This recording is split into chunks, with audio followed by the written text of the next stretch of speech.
welcome to the Wise Take DFS podcast. I am your host, CK013.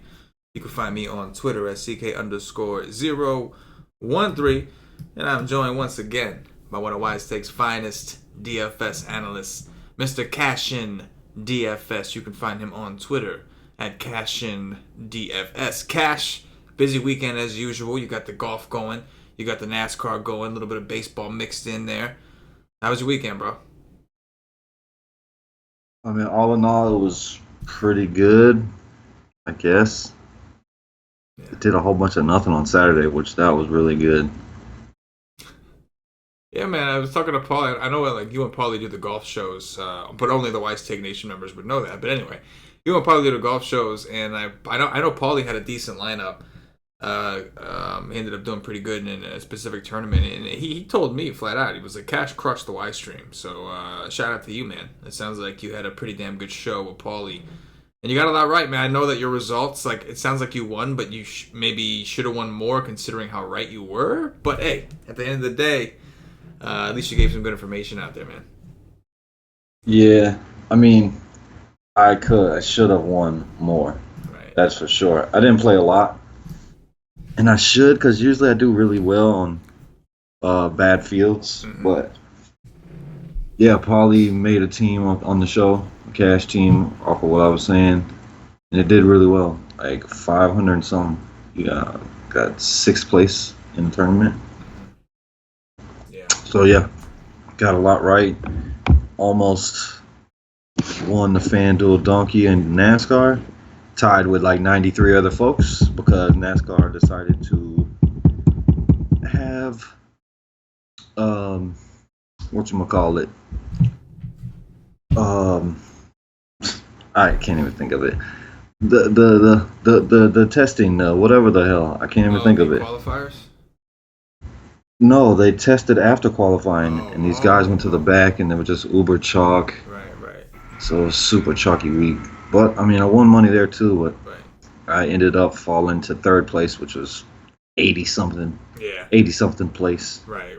I remember you saying to SB on the NASCAR Y stream that it was a chalky week. Like, I remember you saying that. And you were right. Yeah, they decided to put tech after qualifying. It's so stupid. Yeah. You got Martin Truex Jr., a guy that's won two races in a row there, starting in the rear. It's just, yeah, it was bad. Not a good move by NASCAR. No, not for DFS purposes, at least. Right. I had a decent little Sunday. But I am excited. What are you got tennis, bro.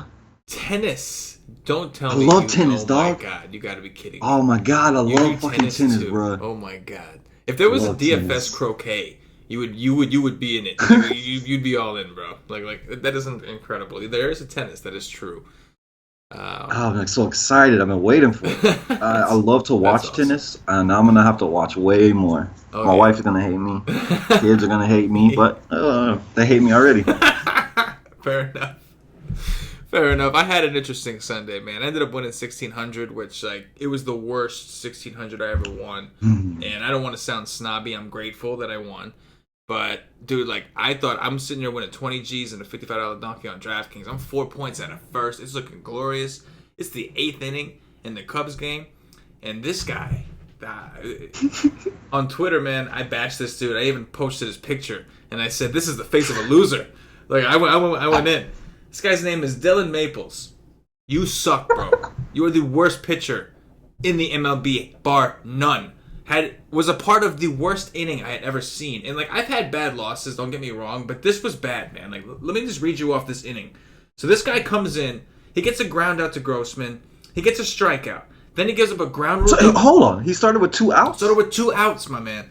Then, Eduardo Escobar, ground rule double. Brian Dozier walk. Logan Morrison single with an RBI. And then Williams Astudillo, who I did mention was a decent option, triples, and then he gives up a home run to Mitch Garver. All in a row. Boom, boom, boom, boom. He got 2 outs and then just could not get it out to save his life. And, they weren't super chalk, those twins, but the guys behind me all had them. And it just knocked me from 4th all the way down. It was just very bitter. Very bitter. That dude is horrible. I mean, I don't understand. I understand the wind was blowing out, dude, but, And the coach, man, like my man's over here giving up RBI singles. He gives up a triple. Pull his ass. You leave him in there for the home run. I was praying the Cubs were going to lose that game. I was praying just because they left that ass. They left that guy in there. But anyway, I did win 1,600. So grateful. Joe Madden.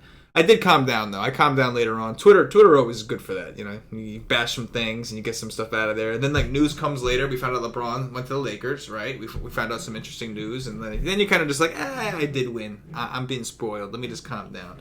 But at the Nation, that's what we do. So it's like we just want the big ones, and I really thought it was my day to win 20, 30, maybe even 100 grand, but it wasn't. But it's all right. 16 is okay. I'm not gonna, I ain't been on Twitter in a while. You haven't been on Twitter in a while, which is like... I don't have no data, bro. I can't waste data on Twitter. I gotta have some data. No, I understand that. You gotta be able to watch World tennis Cup. Now. I mean, shit. World Cup screwed me. Yeah, no, it did. It'll do it. It'll do it. Anyway, Cash, we got ourselves a nice little 9-game slate here, so I'm excited to get your thoughts on what we got. You didn't even mention the biggest signing of the day. They signed Lance Stevenson, bro. They did. And JaVale McGee. I'm glad you mentioned that, because I meant to ask you about that. Like, you were always like, it was always a big thing in basketball with narratives. We had a lot of fun. Lance Stevenson and LeBron. No more of that. No more of that. Yeah, he doesn't have no motivation. Nah, that's it. Like, now he's going to blow on his ear on the regular, and it's going to be like it's not going to be like I'm trying to piss you off. It's trying to be like, I'm trying to motivate you. I'm going to cool you down and blow some sweetness into your ear. That's what it's going to be going forward. But that was big news. I think LeBron made the wrong move. Man. LeBron is going to do what LeBron does. It's funny, too, man, because, like, they trade Nance and, what's his name? Clarkson over to Cleveland. And, like, LeBron knew he wasn't going to be Golden State. And then it's just next thing you know, boom. He got rid of those contracts, and now he's sitting pretty, and then they can afford to pay him his ridiculous contract out in LA. So, hey. I hear Kawhi Leonard still wants to go there. Thank God PG-13 decided to stay in OKC, because, like, that would have just been too much. You know what I mean? Oh, man. PG-13 is an actual man, unlike KD, who is a P. He says, I'm just going to stay here and try to win here instead of go run. You just don't know how angry KD made me when he went to go to the team that he should have beat, but he sucked and he lost. Yeah, very disappointing move. Definitely very disappointing move. But I was happy that Paul George stayed. Yeah. And the Lakers are going to need a whole bunch more if they have any chance to beat the Warriors or the Rockets. Yeah. I'm just hoping that... I think he made the wrong move. I'm just hoping Kawhi doesn't somehow end up there. Like, the Spurs are doing it smart. They're asking for, like, a king's ransom for Kawhi. Like, they're trying to make sure they're not going to let him go for nothing. And I don't think the Lakers are going to be able to pull off that trade. We'll see. I know Kawhi's still set even after all that news. He still wants to go to the Lakers, so we'll see what happens. But... Yeah, but he doesn't get to... Yeah. He doesn't have no trade clause, you know what I'm saying? He's got 1 year on his contract. The only thing he can do is tell a team that I'm not going to re-sign with you if you trade for me. That's the only thing he can do. Mm-hmm. It'll be interesting. Worst case scenario, he'll stay on the Spurs. Whatever. Anyway. I just can't wait for October.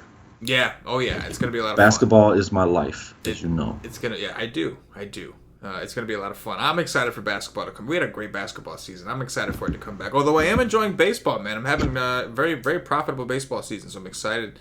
And I want your thoughts on this slate because we have Coors. We got Mad Bum in Coors. We've got Max Scherzer against the Red Sox. We've got some interesting matchups here. We really do. We have Luis Castillo against James Shields. And on DraftKings, James Shields is actually more expensive than Luis Castillo. We have some interesting things to discuss, my man. So, we're going to get this thing started off right now with Rick Porcello of the Boston Red Sox visiting Mad Max Scherzer of those Washington Nationals. Total in this game is 7.5. Washington minus 175. It's going to be 95 degrees, 47% humidity. It's too bad we don't have Strasburg starting because we know Strasburg and the Heat don't really mix. Anyway, we got Mad Max. What are your thoughts here, man? Your Red Sox, Max Scherzer. They're on the road, but it is very hot. This is a showdown right here. What do you got? 95 degrees. Oh, my God. It's so hot everywhere. Everywhere. I don't know. I mean, I want to say I want to pitch Max, but it really just depends on how high on he's going to be. They're going to have 5 lefties, I think, if they put Leon as the catcher and Holt in there. Scherzer is so dominant against righties.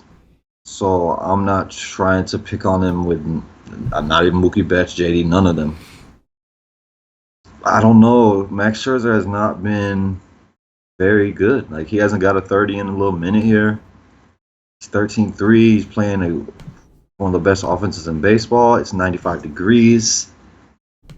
I'm not looking to play him, especially if he's going to be popular. But if he's going to be low owned, lower than he should, then I will definitely play him.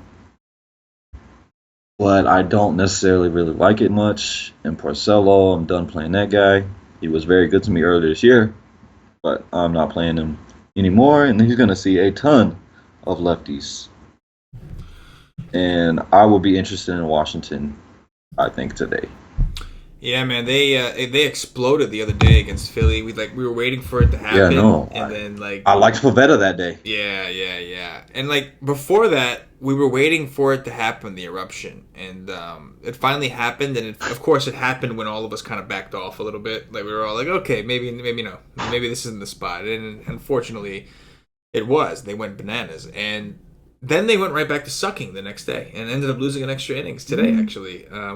Knapp hit a walk-off homer. But they're home now. Maybe that gives them a little bit of boost. There are a lot of lefties against Porcello here. They don't strike out a lot, so it makes that's already like a knockout Porcello at 9-3. And as far as Scherzer, man, I don't know. 13-3 against the Red Sox. I know they're on the road, but it's still a righty. It's very, very hard. I know Scherzer is dominant, but 13-3... and he hasn't really hit his ceiling all that often like lately. It's kind of tough to want to pay that. The question is, of course, if we're not going to play Scherzer, do we want to attack him? And I do think that maybe we get like a Mookie Betts very low owned. That's a guy that and I say Mookie Betts because one of the flaws with JD is he does strike out a lot. That's a flaw at JD. Mookie doesn't. So that's going to be a great matchup. Then you got Benintendi, you got Mitch Moreland. Like, there's some interesting matchups here. It's going to be quite the showdown. But I don't think I want to pay 13-3 for Scherzer against the Red Sox. But to your credit, Cash, I have a feeling that most people are going to say that. I don't want to pay 13-3 for Scherzer against the Red Sox. So if he is low owned, that is a high ceiling and massive upside coming in at low ownership. But it is very hot. It's a big ballpark, but it is very hot, so the ball could travel a bit. This is a tough one. This is going to be a showdown. This whole slate is kind of like very oxymoron-ish. You know what I'm saying? Like the matchups. It's tough. I thought it was in Boston. It's in Washington, huh? Honestly, if it was in Boston, I'd have no problem taking Red Sox bats. If they were home, I wouldn't have a problem. The park is small enough. Scherzer gives up enough fly balls. It's just the question is, this is Washington, so it's a much bigger park. I mean, you get Mookie Betts at a discount, but yeah. I just can't play righties against Max. He's 5'5", and we're calling it a discount. It is a discount. He's normally 6'1", but it's just ridiculous. 6'1", This is how good he's been. He's just been unreal. And they did just see Luis Severino today. Severino did the dirty to him. Severino really shut them down. Severino's a monster. He is a monster. Yes, he is. But we'll have to dig in on that one for tomorrow. Next up, we got Anibal Sanchez of Cash's hometown, A-Town Braves, visiting Jonathan Loisiga. I like to call him Johnny Lasagna, of the New York Yankees. I thought his name was Lasagna. I think it's like Loisiga. I just call him Lasagna because I like lasagna, and his name looks similar to that, so I just call him Lasagna too. I just elected to call him that. But total here is 9.5. The Yankees are minus 200 at home. 86 degrees, 55% humidity. They just put a hurting on David Price today. They had like 5 or 6 home runs. Aaron Hicks had 3 home runs today. It's Sunday Night Baseball. 3 home runs. They just murdered David Price and then whoever else came in. What are your thoughts? What they do. They murder lefties. They do. I mean, Lasagna, it's a very small sample size, but he has a big K percentage to lefties. He doesn't give up. Like, his hard contact is low. Gives up a lot of medium contact. And he has still, in 5.2 innings, not given up a fly ball to a lefty. 0.0% fly ball rate to lefties. I mean, it's really tough to say you want to play him in this park against these lefties at 8-3. Oh my God. I mean, I think it is a tournament option, but that is really scary. But Atlanta is really good against lefties and not as good against righties. And Anibal Sanchez, I would love to, but I don't think I could do that.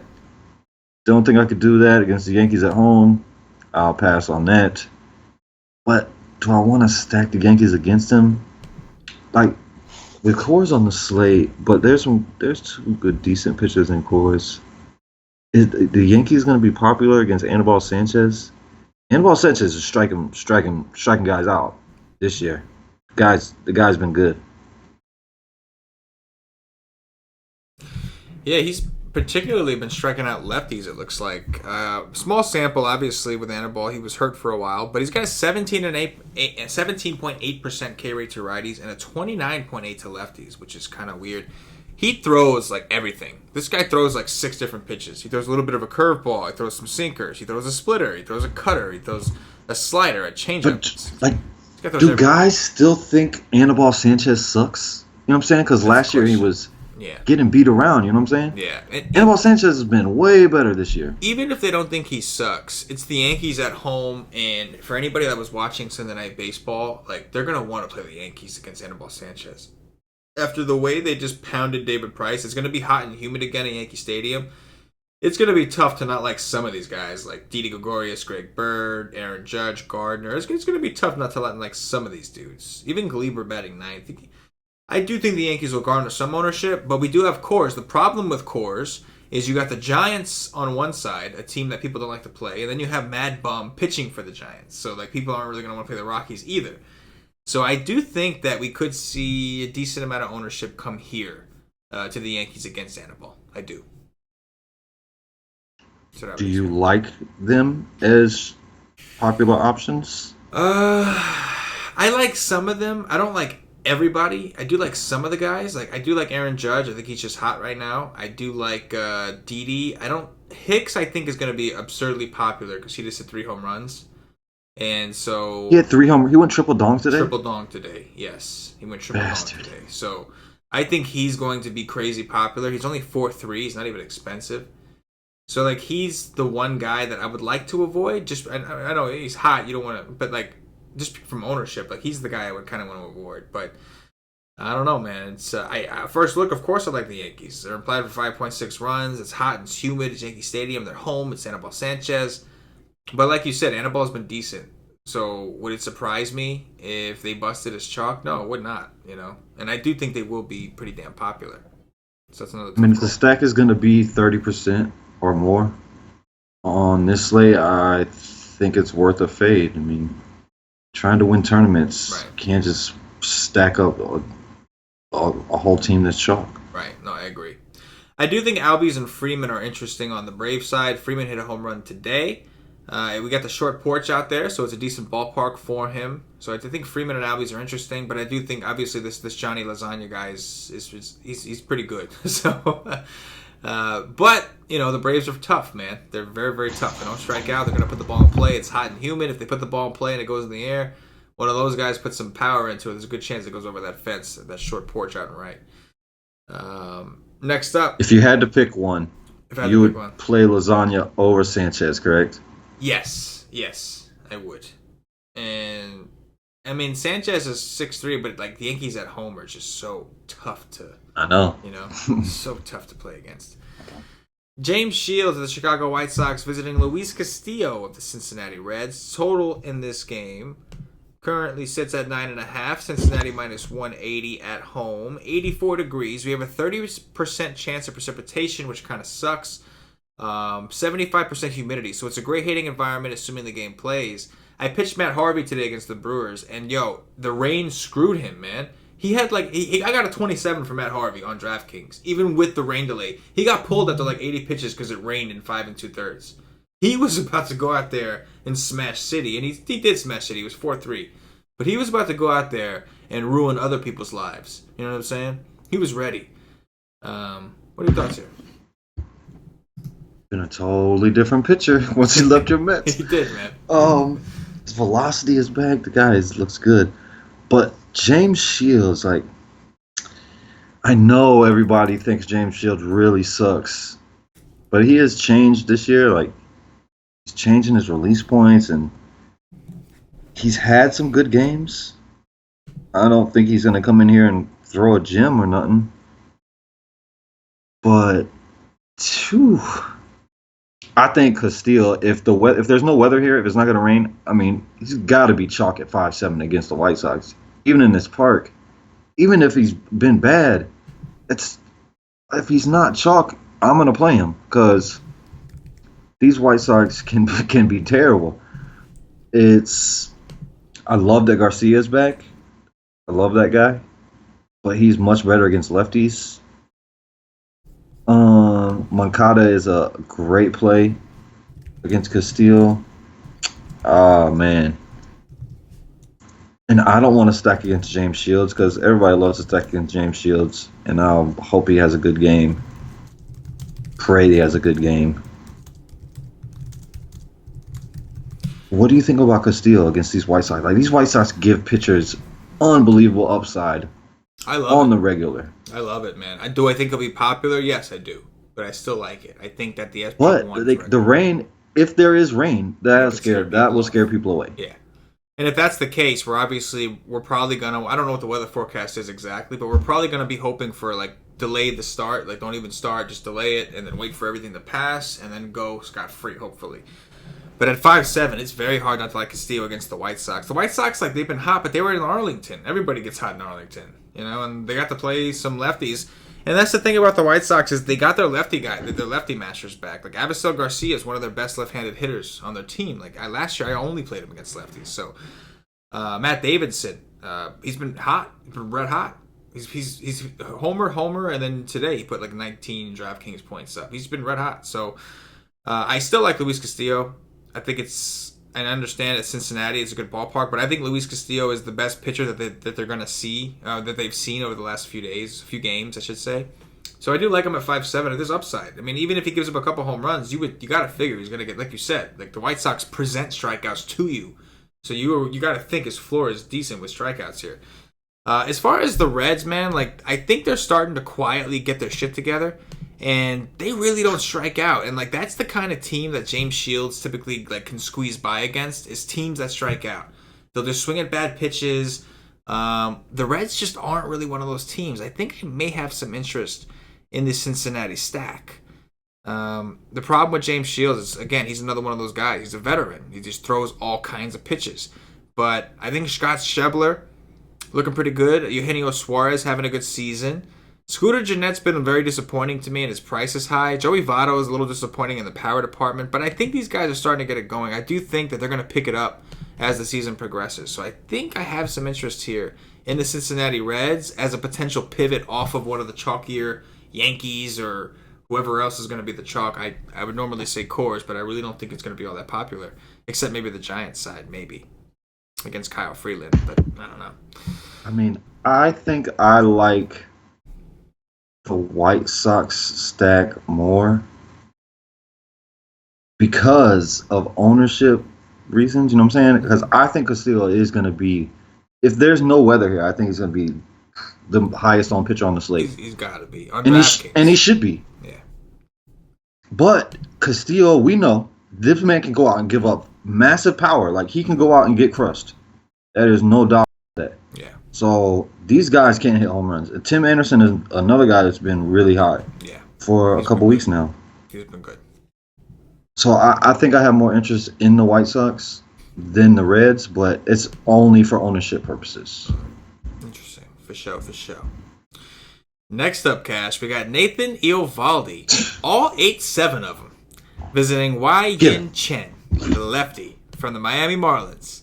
Total in this game is 7.5. Miami plus 110 at home. Warm and humid as it always is in Miami, but they'll probably close the roof like they always do. What do you got here, Cash? I'm pissed. I play Eovaldi every day. Every day. I play him against the Yankees in New York. I don't give a damn what it is, where it is. I'll play this guy every freaking day. And then he comes out and goes ham.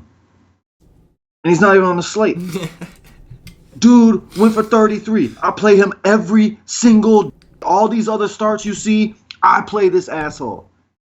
He goes on, gets a 33 against Washington, and now his price is way up. Like, I'm paying in the sixes for him every time. Now his price is 8-7 because he went off.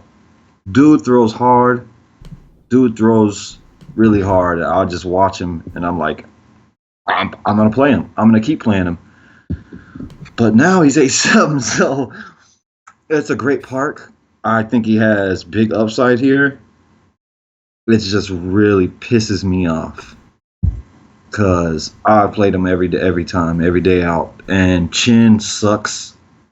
But are these Rays going to come out and get home runs here? Maybe a couple like Ramos.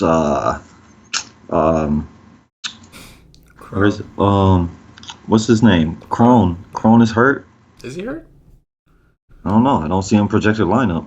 Oh, you're right. If Crone is not playing, that's stupid. That would be stupid.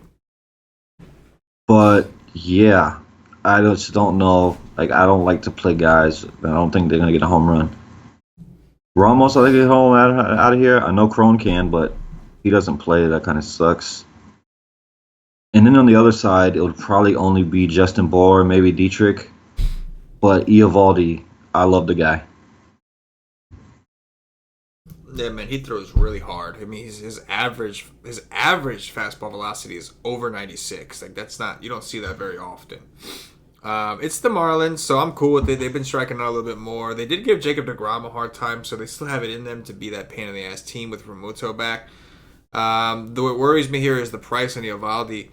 Yeah, I know. The Rays have actually, like, Cam Discovered actually pointed out to us that the Rays are actually one of the best home teams in baseball in terms of WRC plus. Like, they actually score a lot of runs at home, but they aren't as good on the road, ironically. And if Crone really is out, if Crone plays, scratch whatever I'm saying. But if Crone really is out, and this projected lineup that I'm looking at on Fantasy Labs with 4 lefties in it, 4 lefties in it is the one they actually throw out. I could consider Wyan Chen at 4-6. These Rays do strike out a lot against lefties. Like, the strikeout rates on these guys, like Kiermaier right now, 35.7%. Carlos Gomez, 27.5%. Willie Adames, whatever his name is, 50%. But if Crone is playing, and I don't know if he's hurt. I don't think he is. So if he plays, then scratch that, because I do think Ramos and Crone are very good plays against Chen. But if Crone is out, the only guy I'm really concerned about becomes Ramos. And after that, like, I'm not too concerned with Malik Smith, Joey Wendo, or even Jacob Bowers against the lefty. Matt Duffy. I mean, Roberson would be the next best guy. Yeah, I agree, and he's very cheap, so that could be a very good punt play. But curious to see what lineup we actually get tomorrow. Kyle Gibson of the Minnesota Twins visiting Brent Suter of Cam's Milwaukee Brewers. Speaking of Cam Nation, Cam will not be doing the cheat sheets this week. My man is going on vacation with, I think, the girlfriend, the family, I think, or friends. I don't remember. But he's going to, like, Dominican Republic. So Cam's going to be gone for a full, I think, 7 or 10 days. So no cheat sheets from Cam. We may not have the cheat sheets this week. If we do, it'll be from somebody else. But no cheat sheets from Cam. Just wanted to let you guys know, for those of you that are fanboys of the young man-child. Kyle Gibson visiting Brent Suter. 8.5 is the total. Milwaukee minus 137 at home. 81 degrees, 57% humidity. Maybe they open the roof. It's actually a pretty nice day out there. Maybe they open the roof. What do you got? I hope not, because the ball flies here when it's closed. But are you still done playing Justin Bohr? Bohr? I haven't played Bohr in a while. Okay, so you're still done playing him? Yeah, it's just tough to take a guy from a team that you just don't think is good. Like, it's hard, but I mean, he's fine. Don't get me wrong. He's somebody that can definitely hit the hard fastballs, Bohr. Yeah, that's something he could do. Like, so I'm fine with him. 33 is a very cheap price, but he's kind of disappointed me this year. You know what I mean? Yeah. Okay. Kyle Gibson. You never know what you're gonna get. He's like a box of chocolates. Just never know. The guy's going to come out and be great, or the guy's going to come out and get rocked. I'm probably not going to play Kyle Gibson today. He's probably going to have a marvelous game. And Brent Suter, I never play. The dude, I don't think is very good. But I don't really love to stack against him. he doesn't throw enough pitches for me either. He like rarely gets into the 90s. I just don't play guys like that, especially guys that I don't think are very good and don't have much strikeout upside.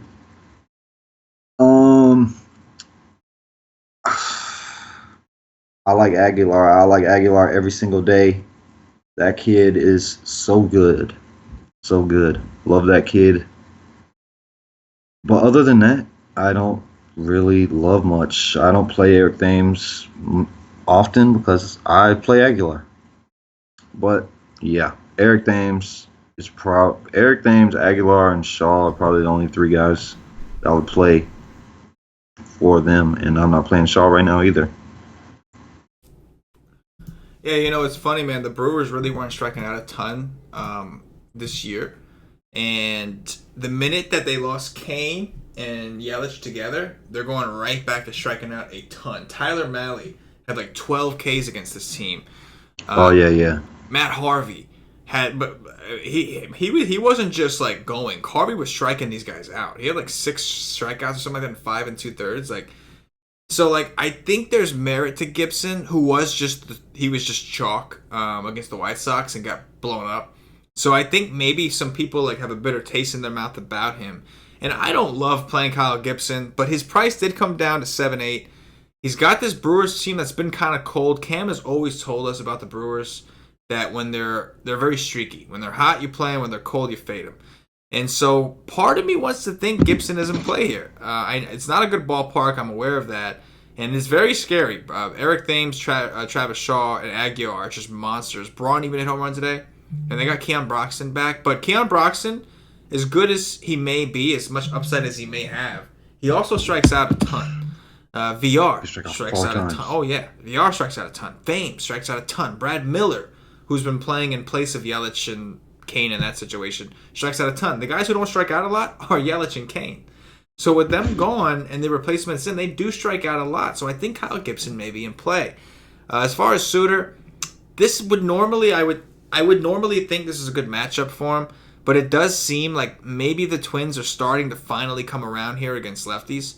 And they might actually get Jorge Polanco back for what it's worth. But yeah, I don't think I'm too interested in Suter at 6.5. I think I would just rather play the Castillo thing or settle somewhere in the mid-tier. But the Twins have been really bad against lefties, although they were able to put up some runs today. Most of that was off the bullpen, but either way. Next up. What you got? I don't know. I want to play Kyle Gibson, but I'm just scared of him right now. I'm scared. It's scary. He's scaring me. It's scary as all hell, without a doubt. Corey Kluber of the Cleveland Indians visiting Jake Junis of the Kansas City Royals. Total in this game is 8.5. Kansas City plus 240 at home. Kluber coming off of a rough start. His last outing didn't last very long after the rain delay. The Indians have a reputation for sucking on the road, but they did actually have a couple good games to go on the road against the A's. So, interestingly enough, the Royals have been literally the not worst team in baseball. They've been the offense you just stream guys against. Paxton again today. So they were horrible. Marco Gonzalez destroyed them. King Felix came in, but he sucks. We all know that. And then Paxton went right back to it and took him to town. What do you got here, man? What are you doing with Kluber? I don't know. If Kluber didn't have that last game, I think he would be the most popular of the studs. But coming off that game, it's the Royals, so he's not going to be unowned. He's going to have ownership. I'm not really too worried about the last game.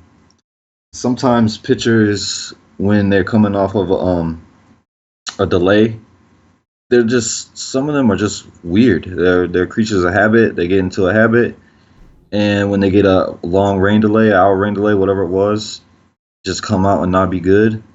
But he's been good, better than he was earlier in the year. I love everybody loves the park. He's a massive favorite. He's gonna be popular. But if everybody wants to jump there, even after a bad game, I will find the money for Max Scherzer. That's what I will do, because Max has the highest upside of any pitcher on any slate. No, I don't care what the matchup is. I don't care nothing. If Max Scherzer gets in his zone, he has the highest upside of anybody. So I will play him at lower ownership against a better team, far better team.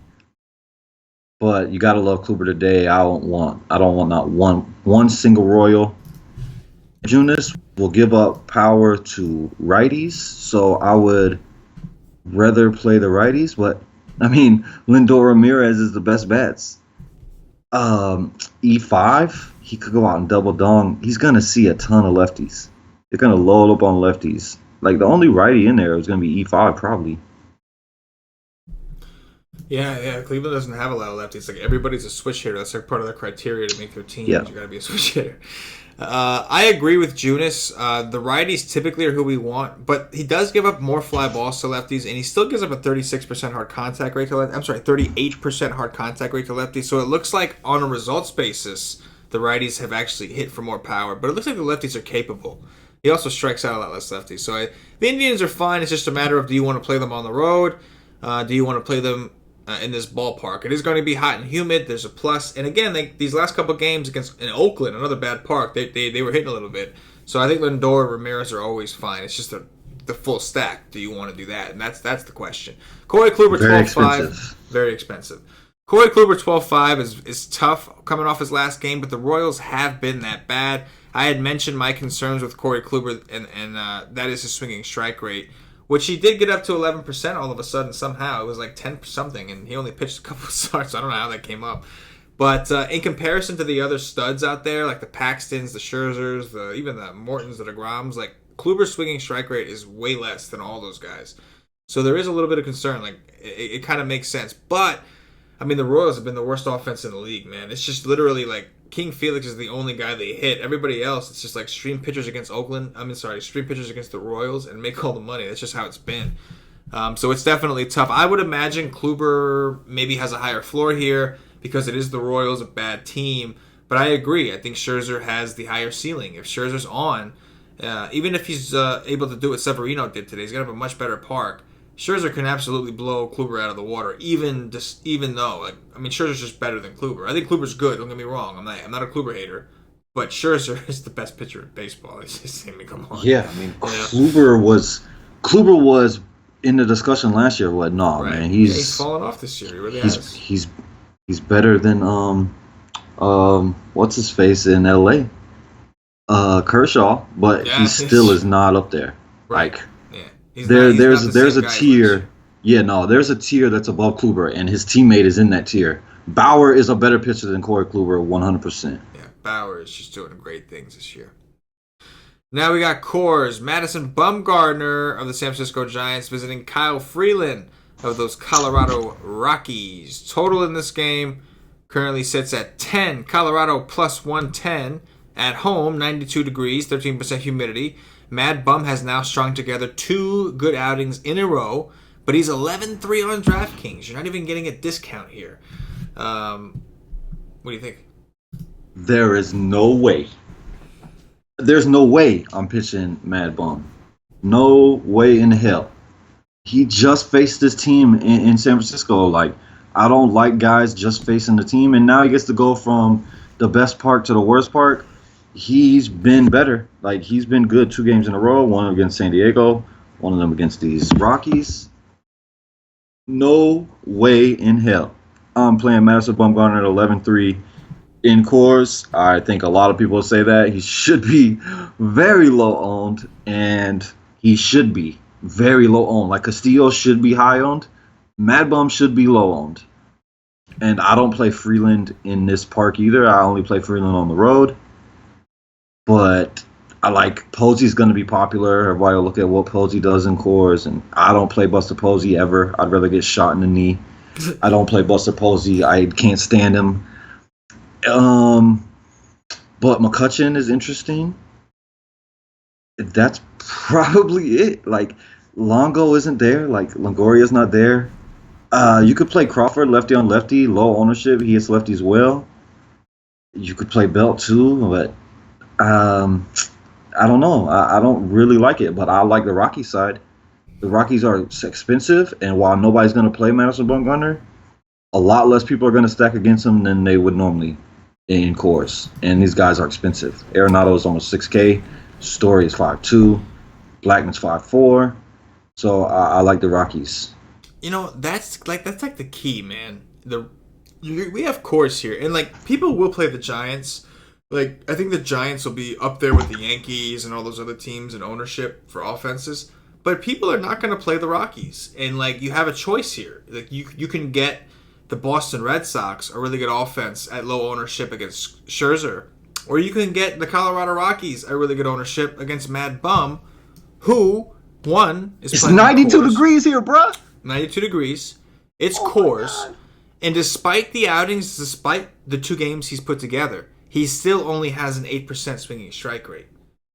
So, is he getting his strikeouts like the way Mad Bum normally does? Or is he getting some umpires saying, hey, it's Mad Bum, we respect the name, we're going to give him a couple calls? That's the question. So, I would lean with you. I would lean towards we can get the Rockies in Coors. And Coors has been going off this year. It has. Like the Rockies especially. They've been hitting well in their own park. And so you're going to tell me I can get Arenado, Story, Desmond, LeMahieu, like Iannetta, some of these guys against the lefty at home in Coors at no ownership? And a lot of these guys are actually kind of cheap. Like, I want to roll the dice, man. I do. Like, I'm not a Mad Bum hater, but this seems like a pretty decent spot to get the Rockies at low ownership. And my favorite times to stack the Rockies is when nobody's on them, and that's hard when they're at home. It's hard to find them at low ownership at home. I'm a Mad Bum fanboy. I love the guy, right? And I'm gonna stack against him today. I like the Rockies. It's my favorite stack of the day right now. Be very low owned.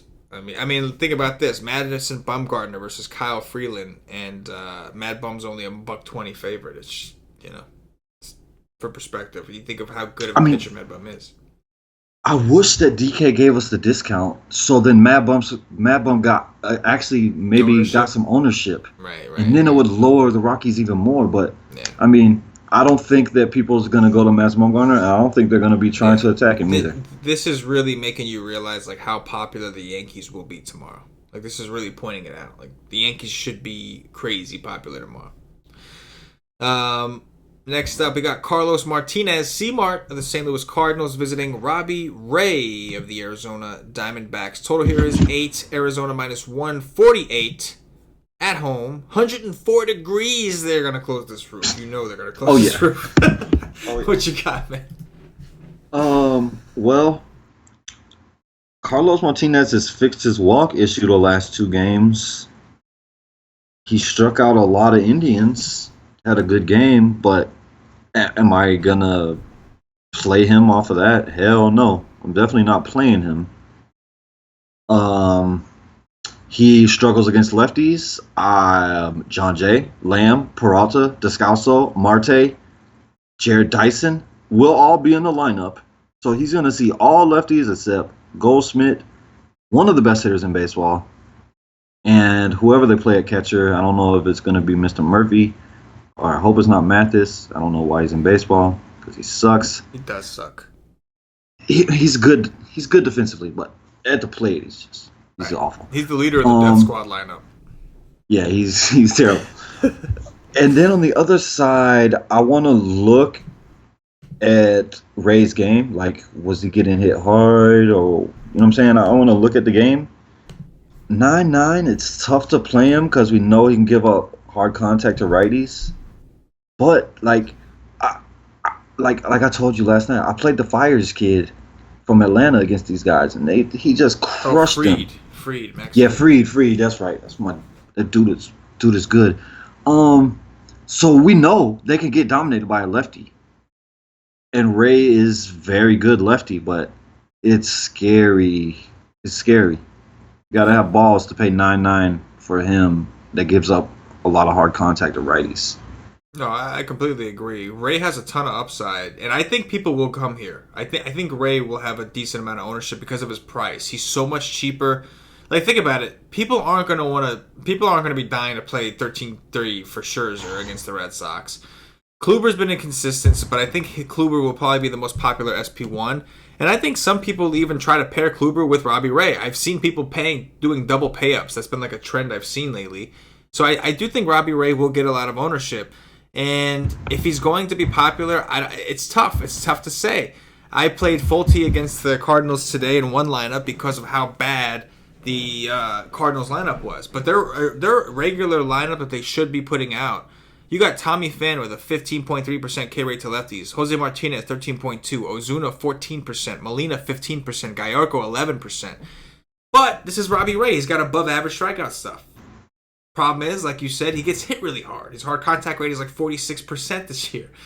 So it is a tough situation. On the other side, I'm with you on C-Mart. I'm not quite ready. I know he's had a couple decent games, or at least one, but I'm not quite ready to say that he's back. He still has a 16.2% walk rate to lefties. Just looking at a quick profiling, Goldschmidt, Lamb, Peralta, even Descalso could really give him a hard time. I know Goldschmidt is a righty, but he's good. And the other guys are lefties that could really give this guy a hard time. So I lean kind of towards the Arizona bats, at least the Jake Lamb, Peralta, Descalso. They don't seem to play together very often. I feel like they're always resting either Peralta or Descalso or Lamb. Like one of those guys seems to always be out of the lineup, which is annoying. But I do think the D-backs could be in play. I don't think I want to take a chance on C-Mart at 8-1. I got to see like one more good performance. This next game is the one. This one's Hold on, interesting. though. Hold on. What you got? Paul Goldschmidt. Yeah. If you're stacking them, like say you want 3 through 5, are you going to put Paul Goldschmidt in there, or are you just going to leave him off and get another first baseman? Well, I mean, if I have another first baseman in mind, sure. But like, if my plan is like I'm stacking them, it's starting with Paul Goldschmidt. It starts with it, man. See, I was about to say I like 2 through 6 if I'm going to play the bats. Absolutely. I completely agree.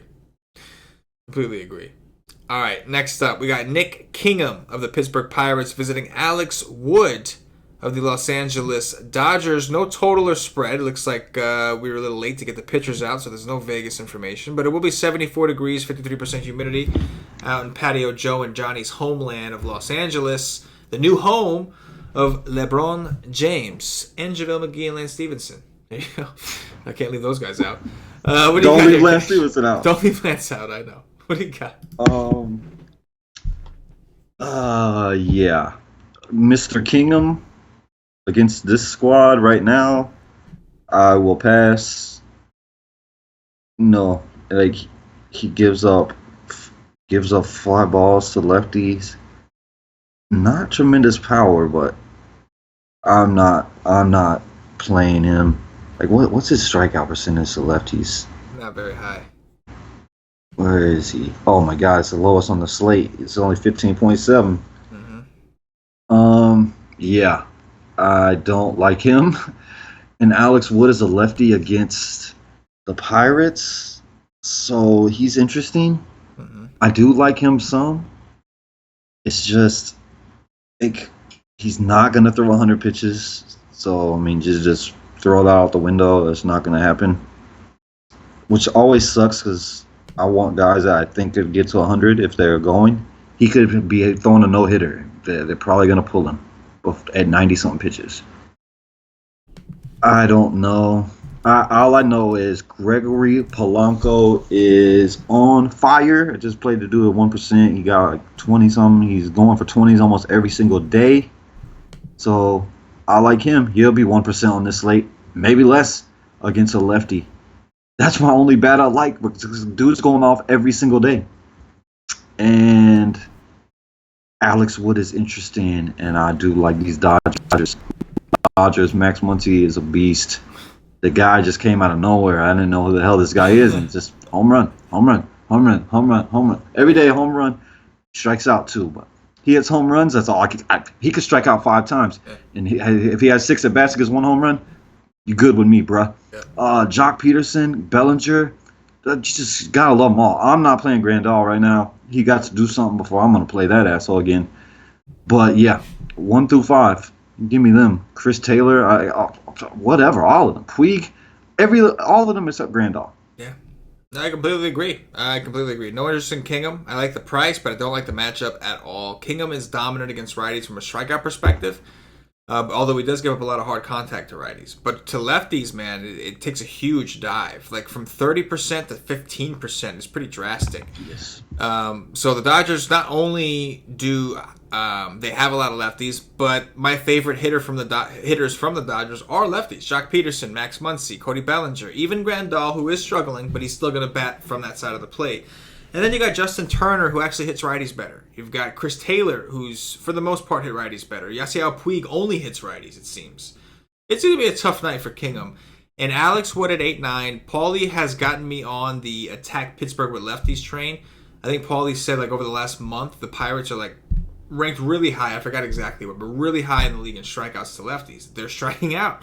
And Alex Wood, I hate to say it, but he's been very consistent these last couple of games. He's 8-9. It's not going to kill you.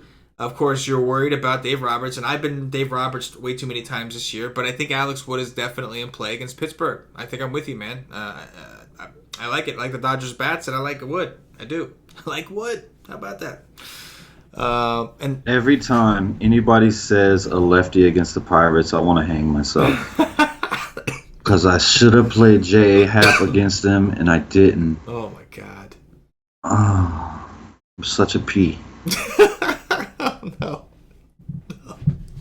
And that is going to do it for the game-by-game breakdown. At this point, I'm going to remind everybody, if you haven't already, check us out at wisestake.com. I don't know what you're waiting for. We've got all kinds of content going on over there. We've got other stuff besides MLB, NASCAR golf that Cash is destroying right now. But we also, obviously, the MLB as a company is our bread and butter. Come check it out. See what we got. $2.50, all it takes to get you a day pass. We will have a strategy session tomorrow. It's one of our newer things. We do a live stream. We have a chat, and we actually show our screen, do the research.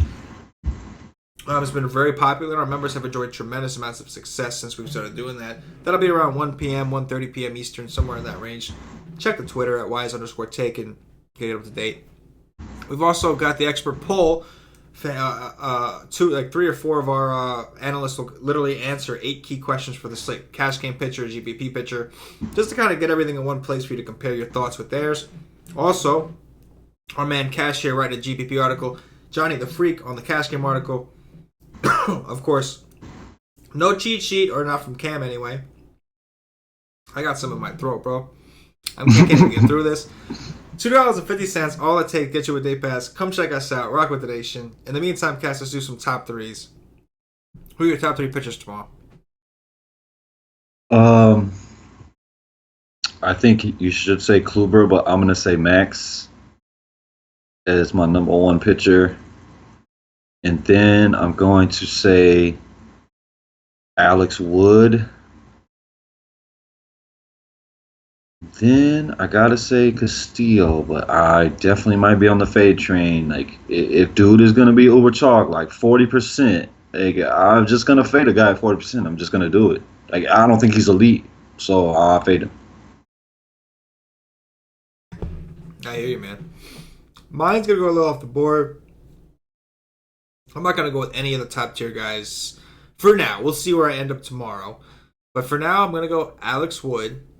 I'm going to go Luis Castillo, of course. And I think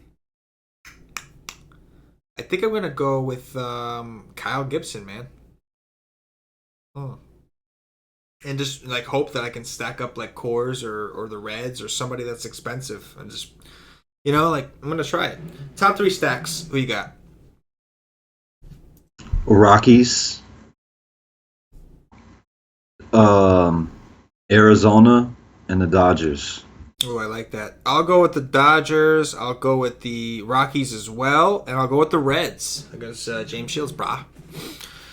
Dong watch time, Cash. Who's going deep?